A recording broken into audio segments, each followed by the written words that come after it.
নমস্কাৰ বন্ধুসকল, পুনৰবাৰ মোৰ ইউটিউব চেনেললৈ সকলোকে স্বাগতম জনাইছোঁ।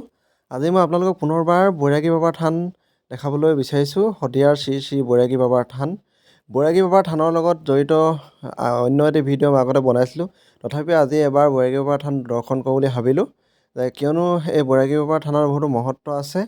আৰু এই বৈৰাগী বাবাৰ থানৰ সন্মুখেদি গ'লে হেনো বোলে যদি মূৰ দোৱাই নাযায় বা হৰ্ণ বজাই নাযায়, কেতিয়াবা হয়তো গাড়ী পাল্টি খায় বা অন্যান্য কিছুমান ঘটনা সংঘটিত হয় বুলি দৃঢ় বিশ্বাস আছে, এক লোকবিশ্বাস আছে।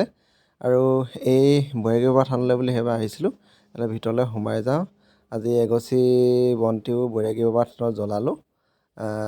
আমি বৈৰাগী বাবাৰ থানৰ ভিতৰখন দেখিছে আপোনালোকে, সকলোৱে চাকি বন্তি জ্বলাই আছে আৰু সেৱা কৰি থকা হৈছে।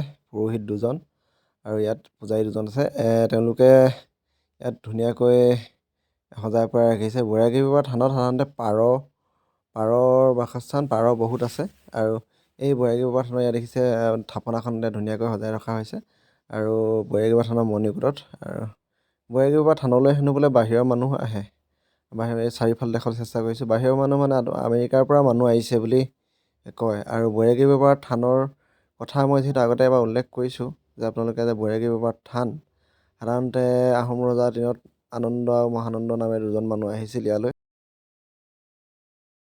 ইয়াতে তেওঁলোক মহাপ্ৰয়াণ হৈছিল। তাৰে এজন ইয়াৰ পৰা নাইকিয়া হৈছিল, ক'ৰবালৈ তেওঁ গুচি নিৰুদ্দেশ হৈছিল, তাৰ এজন থাকি গৈছিল। তেওঁৰ নামেৰে এই বৈৰাগী বাবাৰ থান বনোৱা হৈছিলে।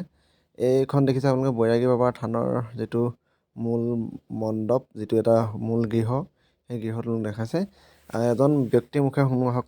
এই বৈৰাগী বাবাৰ থান যে আছে, এই থানৰ মাহাত্ম্যৰ বিষয়ে কিছু কথা ক'ব নেকি? যিহেতু আপুনি ইয়াত থলুৱা স্থানীয় ব্যক্তি। শুনা মতে আৰু মইতো নিশ্চয় হৈ নাই দেখা, বা আমিয়ে শুনিছোঁ, বুঢ়া বুঢ়ী আগৰ বুঢ়া বুঢ়ীবিলাক কোৱা শুনিছোঁ যে এইবোৰ পৰা পাৰ হৈ গ'লে হেনো কোনোবা যদি ভাল গৰু এহাল নিয়ে, ইয়াত চাংপাত নথকা নিলে হেনো গৰুহাল নাযায়, হেনো বহি যায় বোলে, ৰখি যায়। তেনেকৈ আৰু গাড়ী মটৰ ইয়াত হাঁহ কনোৱা গ'লে ক'ৰবাত কিবা দুৰ্ঘটনাগ্ৰস্ত হয়, নহ'লে গাড়ীখন কিবা অঘটন ঘটে আৰু তেনেকৈ বুলি কোৱা শুনিছোঁ। আমি বাৰু সিমানখিনি নাজানো বাৰু। আমি এতিয়া নতুন প্ৰজন্মৰ ল'ৰা। আপোনাৰ ঘৰ ক'ত? মোৰ ঘৰ নহদীয়া 7 মাইল। 7 মাইল ন? 2 নং বোৱাৰীমুখ। হয়। কি নাম আপোনাৰ ভাল নামটো? মোৰ নাম শ্ৰী ডিম্বেশ্বৰ কোচ। ডিম্বেশ্বৰ কোচ। হয়। ধন্যবাদ আপোনাক। Thank U.